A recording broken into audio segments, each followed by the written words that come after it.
pakiramdam sa kanya. Kahit hindi siya galing sa akin, na anak ko pa rin siya.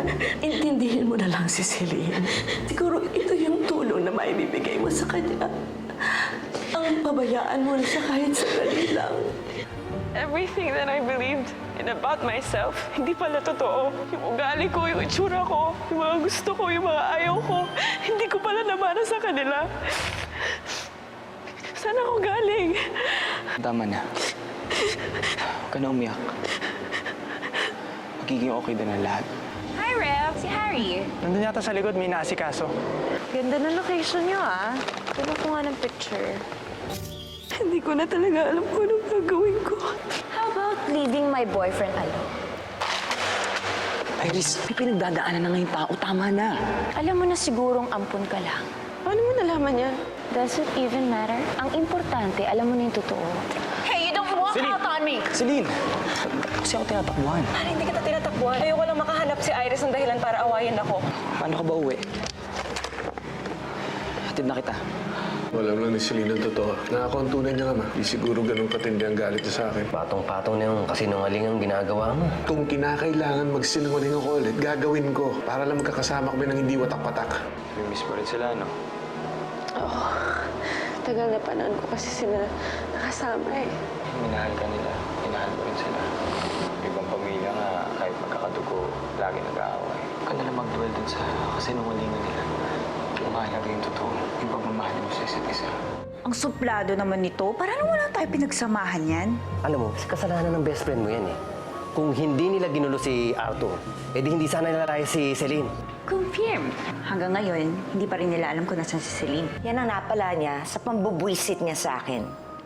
Ngayon, asan na yung kanyang pamilyang pinagmamalaki? Iniwan din siya sa ere, di ba? Sana nga, wag na silang magkaayos ng pamilya niya. Ano ba naman hanggang ngayon hindi pa rin na sinasagot yung phone calls ko? Kailangan na sila ng space. Nagtatanong ako sa mga kakilala ko. Baka nandun lang siya kay Manang Gloria. Harry? Alam ko kung nasaan yung ate Celine mo. Kailangan niyo po kayo. Sabihin mo lang sa amin kung ano pwede namin gawin para mapatawad mo kami. Kaya lang naman ang nakilala kong pamilya. Pero ganun pala yun. Pag malayo ka sa kanila, kahit ampun ka, babalik din pala yung puso at isip mo sa kanila.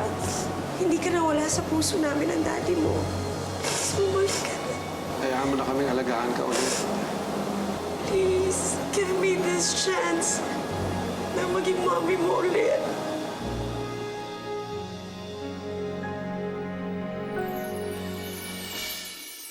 Pero Jo, hindi ka ba naku-curious kung nasan na ngayon si Celine? I really don't care. Saan man siyang impyerno nagpunta. What if hinahanap siya ng mga magulang niya? Sino kaya mga magulang niya, no?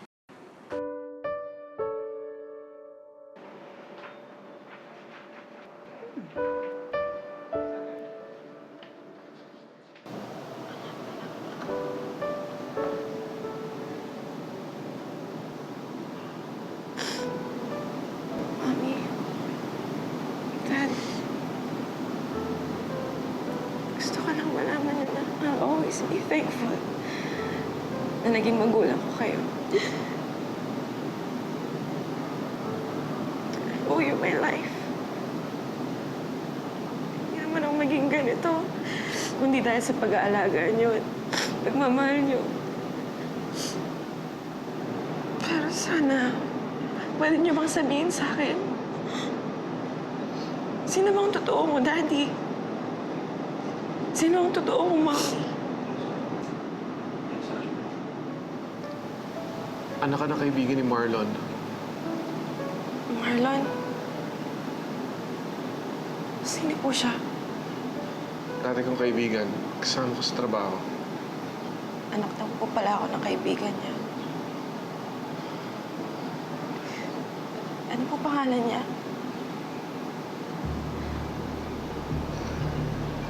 Celine, anak. Hindi ko alam. Hindi ko na maalala. Ang tagal na noon. Tsaka, nung naghahanap ng may mag-aampon sa'yo, sinuguban ko na yung pagkakataon dahil naaawa ako sa'yo. Nasaan po ang tunay ko, Mami? She needs you. Kailangan niyang oras mo. Hindi yung pasulput-sulput ka lang. Kung kailan ka lang nakakatakas kay Bettina. She needs a full-time father. At mangyayari lang yon kung hihiwalayan mo yung asawa mo.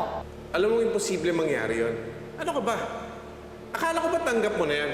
Akala ko rin. Until mga anak ako. Until mayakap ko yung anak natin. Celine, hindi ko alam. Hindi ko na inalam.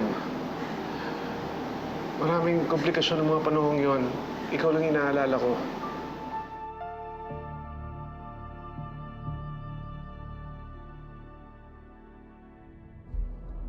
Vanessa, pwede ba? Huwag na nating pag-usapan yung Celine yan kasi nakakasira siya ng araw eh. At wala talaga akong pakialam sino man yung kanyang pamilya at sino man yung kanyang magulang. Ito naman. Nagtatanong lang naman ako. Malay ko, baka kilala natin. Vanessa, I really don't care kung kaninong Poncio Pilato pang pinanggalingan niya. Okay.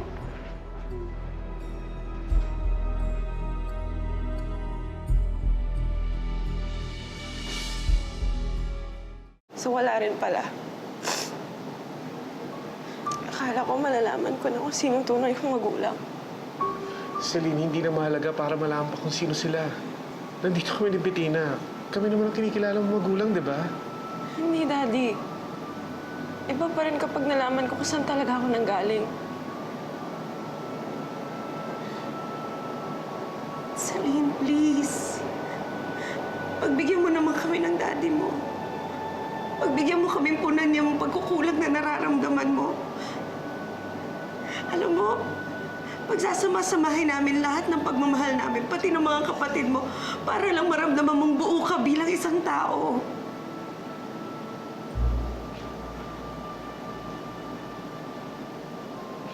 Celine, marami na tayong pinagdaanan bilang isang pamilya. Itong pagsubok na to, kaya natin to, kakayanin natin to, Celine. Kinakailangan lang kasama tayo bilang isang buong pamilya. Anak, naiintindihan mo ba ako?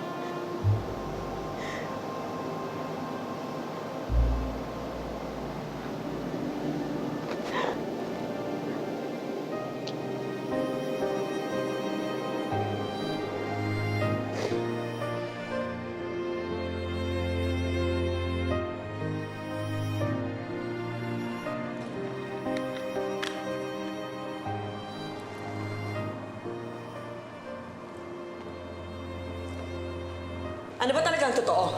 Totoo yung sinabi ni Josephine. Ampun namin si Celine. Totoo? Ampun lang ako. Celine, let me explain. No! Stop lying! Kung nagsinungaling man ako, yun ay tungkol sa pagkatao mo, pero lahat ng pagmamahal namin ng Bettina, totoo lahat yun. Kaya pala, ganun ka sa akin nung lumalaki ako, Mami. Nahihirapan akong tanggapin ka nung una. But that doesn't mean I love you less. Ate, saan ka pupunta? Kailangan mo munang lumayo, Faye. Kailangan ko ng space para makipag-isip. Kailan niya pa alam? Ate, believe me, I tried to tell you everything. Akala ko ba wala tayong sikreto sa isa't isa? Huwag mo akong iwan! Ate, please. Celine. Celine, please.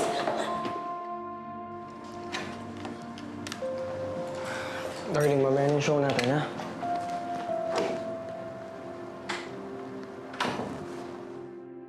Kahit labag sa kalooban ko, kailangan kang kausapin tungkol kay Darling. Wala na kami ni Darling. Mas masaya na siya kung wala na ako. Dude, diyan ka nagkakamali. Simula naghiwalay kayo, wala na si Darling sa sarili niya. Ewan ko kung family problems lang. Pero sigurado ako affected siya na dahil sa'yo. Kahit di niya sabihin, obvious naman na mahal ka niya. Kaya please lang, please. Kausapin mo na. Yun lang yung paraan para bumalik sa dati si Darling. Salamat, Sam. Sige, gagawin ko yun. Ano, di ba kayo nag-uusap ni Kevin? Tama kayo mag-uusap ni Kevin, wala na nga kami. At kung iniisip mo siya pa rin na iniisip ko, nagkakamali ka. Darling, ano pa bang gumugulo sa'yo? Pwede mo naman sabihin sa akin, malay mo, makatulong ako. Sorry, pero hindi ganun kadaling sabihin. Pwede mo naman ako pagkatiwalaan eh. Andito ako bilang kaibigan mo, okay? Thank you for the offer, Zach. Pero isa lang na pagsasabihan ko ng mga problema. Excuse me.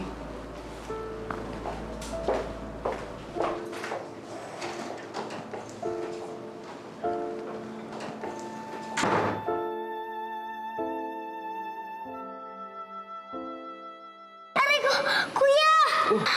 Sakit. Nagdudugo. Ano nangyari? Teka. Yan. Ayan, wala na. Pinunasan mo lang? Ganun lang? Bakit? Ano gusto mong gawin ko? Yung katulad ng ginagawa ni Ate Celine, ililinis niya tapos lalagyan niya ng bandage. Faye naman, hindi ko naman alam yun eh. At saka, ayun, nawala naman na yung sugat oh, nawala naman. Malayo naman sa bituka, okay na yan. Aka na. Sorry. Kung nandito lang sana si Ate Celine. Sorry. Teka. Yan. Ate Celine?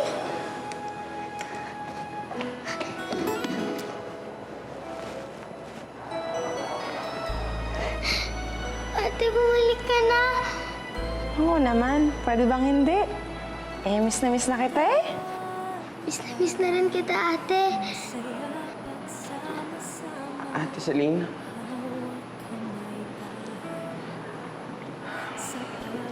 Ate, sorry ah.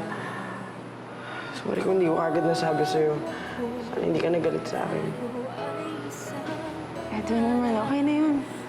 Iyakin naman ang kapatid ko. Alam ko naman na ginawa niyo yun para protektahan lang ako. Ate, gusto ko na malaman mo na hindi issue yun sa amin, ha? Kung ampun ka o anak ka talaga ni Mami, ang importante, nandito ka. At pati ka pa rin ng pamilya. At ikaw lang yung ate namin.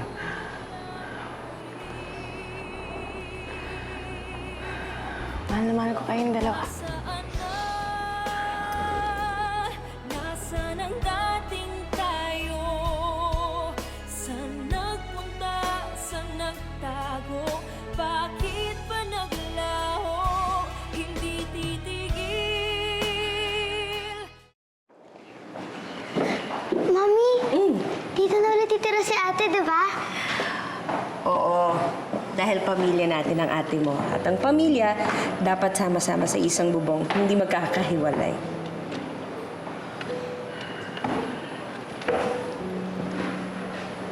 Lola.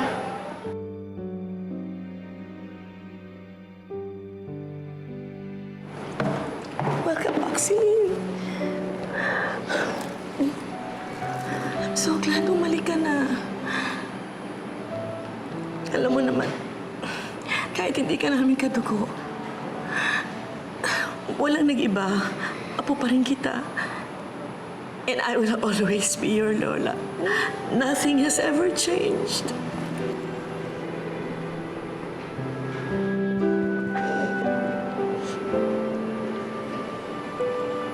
Salamat po, Lola. Tanggap niyo pa rin ako.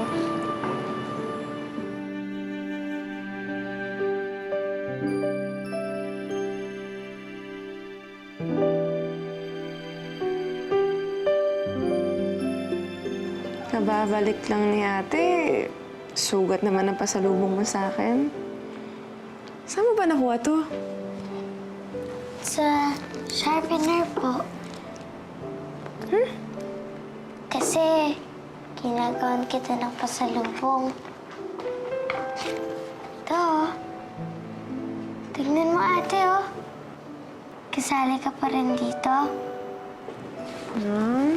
Ang sweet naman. Thank you, ah.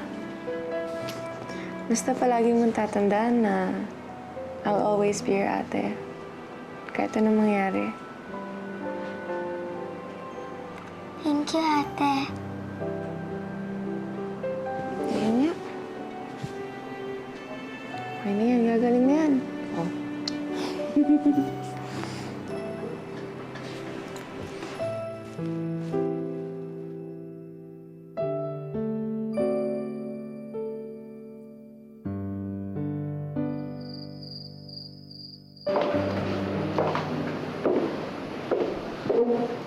Oh, ate, na nangyari?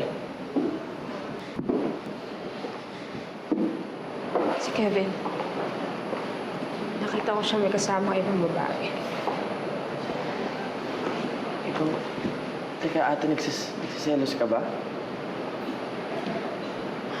Paano ko ba ito i-explain sa'yo? Si Ate Selena kasi nakakalam ng buong story eh. Sana kasi nandito siya. Darling? Ate Selena?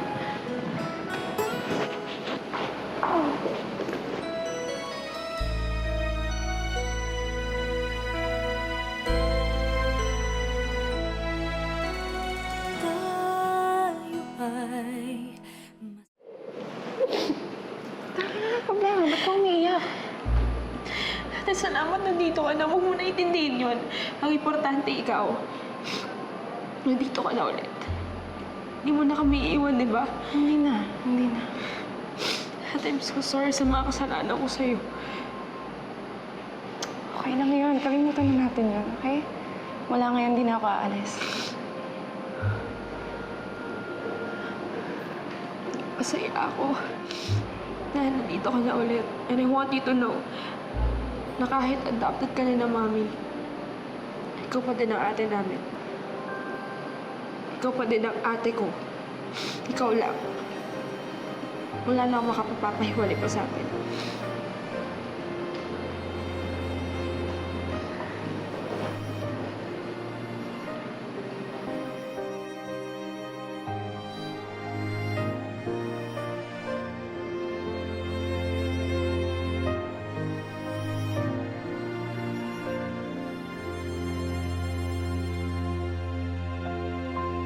Cheers. Cheers.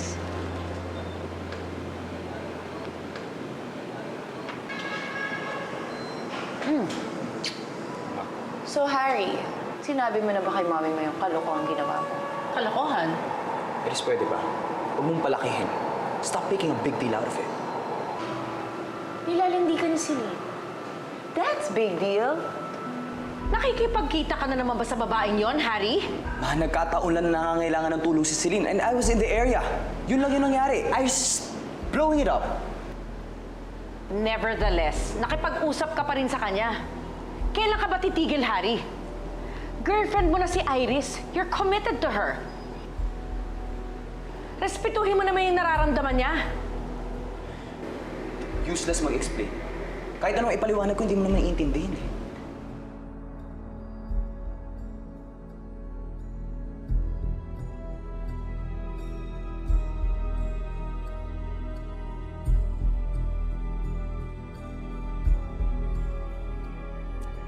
Three for me, 2 for Ate Darling, and 2 for Kuya Edwin. And 1, 2, 3, 4, 5 for your ate Celine. Yes po, para masaya si ate. Ang boy-boy naman ng little girl ko. Talagang love na love mo yung ate Celine mo, ha? Siyempre, Daddy. Ang sarap naman yan. Meron ba kami dyan? Wala nga eh. Hindi tayo kasama sa bilang. Ganon? Bigyan po. Gawa mo yan? Oh, meron ba tayo dito? Wala. Wala po. Bakit wala? Pakagatin na lang po kita, Mami. Ayoko nga. Alin sa'yo dyan? Ito po. Alin? Ay, Oo. Ilan ba sa'yo? 3. O, 2 ka na lang. Ay, kagat Paano lang ako? po. Oh, 1. Celine. Do you need anything from your dad? Wala naman, Mami. Napansin ko lang na friendly talaga ni Daddy na tsaka warm siya in person. Na-curious lang tuloy ako kung yung tunay kong ama ganun din. Celine, di ba napag-usapan natin na hindi mo na muna sila iisipin? I know, Mami, pero hindi ko mapigilan eh. Gusto ko talaga malaman kung klaseng tao sila. Daddy, Mami, baka naman may paraan para makilala ko sila.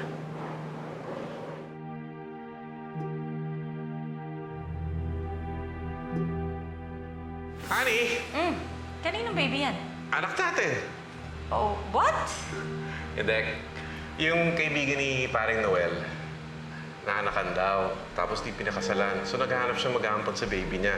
Eh naisip ko, total di pa naman tayo nagkaka-baby eh. Baka gusto mong amponin. Si Marlon, di ba sabi ni Daddy kaibigan niya yun? Di ba kilala niya yung mga magulang ko? Baka naman pwede natin siya hanapin, Mami.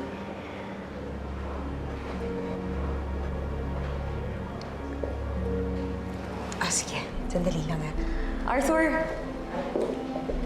Can I talk to you for a while? Pwede lang. Kumain ka na.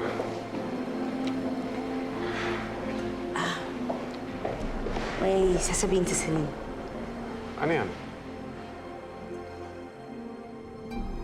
Celine, I'm sorry. Hindi ko alam kung nasan si Marlon. Matagal na kami hindi nakikita. Pero di ba, mga kaibigan mo yan, Daddy? Wala ba kayong communication? Look, nung umalis ako sa trabaho, naiwan siya doon. So, we just lost touch. So, pinaampon ako sa inyo, tapos hindi na sila concerned sa kalagayan ko? Hindi man lang sila na-curious? Hindi ko alam kung bakit ganun ugali ni Marlon. Para na akong kuting na pinamigay lang. Anong klaseng mga tao yung mga magulang ko? Celine, kalimutan mo na siya, okay? Dad, hindi pwede.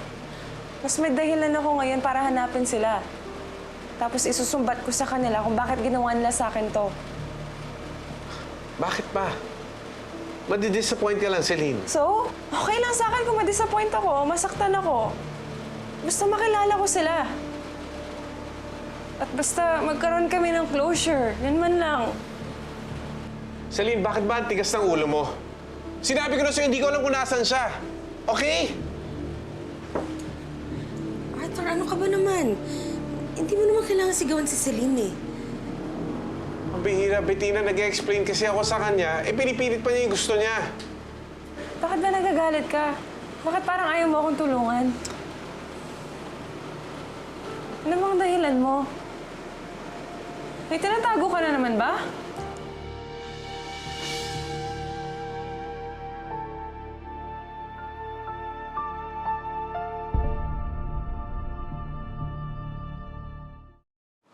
Wala akong tinatago sa'yo, Celine. It's just frustrating that I can't do anything to help you.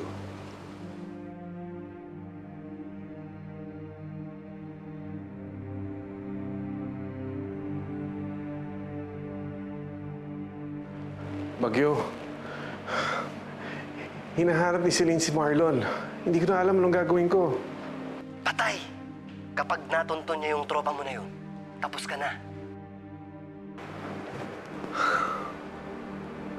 Yun nga eh. Hindi niya pwede makausap si Marlon dahil sigurado, sasabihin ni Marlon ang totoo. Hindi pwedeng malaman ni Celine na kami ni Josephine ang tunay na magulang. Nakakwento siya sa akin dati ng daddy mo. I think, Abad ata yung last name niya. Marlon Abad. That's what I can remember.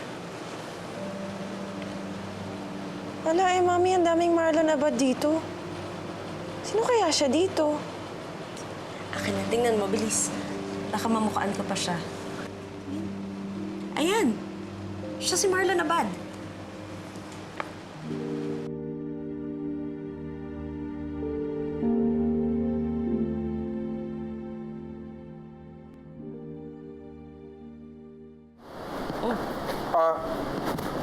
Celine? Honey, saan kayo pupunta? Daddy, nakausap ko na si Mang Marlon. Dito lang siya, taga Maynila lang siya, kaya pumayag siya makipagkita sa akin. Kaya Arthur, halika na. Samahan natin si Celine. Ha? Eh, para marinig din natin yung sasabihin ni Marlon. Arthur, sige na. Alam mo, gusto ko rin makilala talaga yung mga magulang ni Celine eh. This is the perfect chance. This is the least we can do for our daughter. Sige na, sumama ka na. Oo nga, Dad. Sige na, sama ka na. Anak. Pasensya na. Kayo na lang. Masama pakiramdam ko. May nakain yata ako masama eh. O sige. Basta, ingatan mo na lang yung mga bata dito, ha? Sige. Mami, tara na. Baka matraffic pa tayo. Mag-iingat kayo, ha?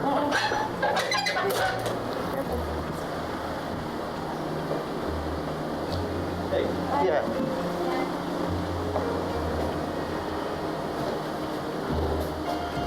Arthur.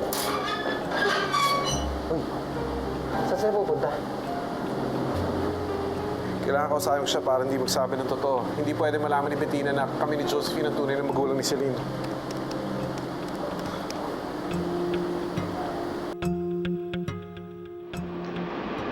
Celine, anak, bakit ang tahimik mo?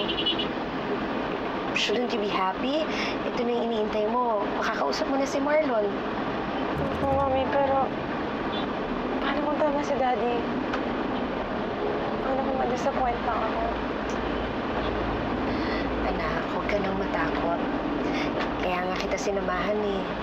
Para meron ka masasandalan kung ano man ang mangyari.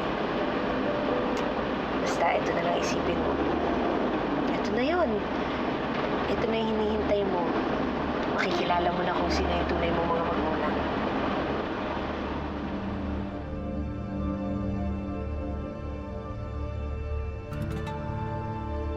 We're sorry. Your call cannot be completed now. Para hindi ka makontakt. Tawagan mo pa. Tawagan mo. Mamaya pagkausap na ni Celine yun, yari ka na. We're sorry. Your call cannot be completed. Hindi ka nga makontakt si Marlon. Wala tayong magagawa. Kailangan ihanda mo na yung sarili mo sa pwedeng mangyari. Isipin mo yan. Tawagan mo.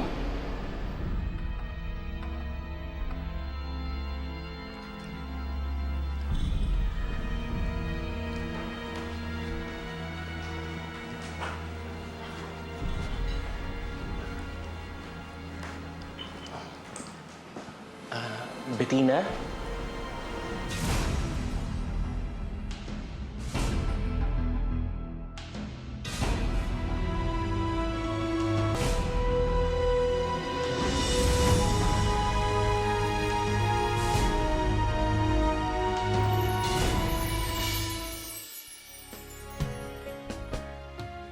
Gusto ko makapagsimula ulit ng bago.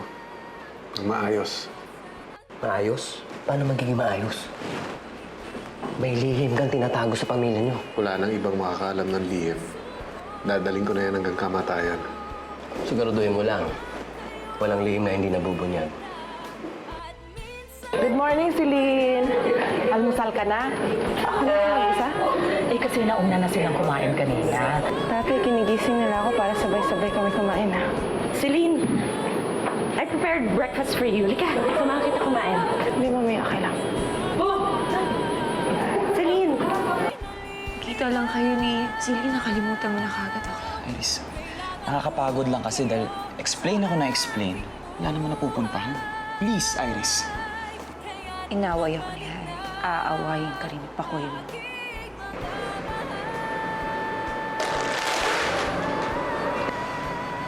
Gusto mo ng kopya? Nasa kanila na naman si Celine. Ay, ang bongga ng New Year nila. Kasi magkakasama sila magpapaputok. Yan ay kung papayagan ko silang mag-celebrate. Tingnan ko lang kung mabuo pa sila. After I send them fireworks. Ano? Ay, pinadi-deliver lang po ang Homeowners Association. Regalo po, para po kay Mrs. Bettina Buena. Sakto pala eh. Si Tita Josephine yun, ah. Anong ginagawa niya dito?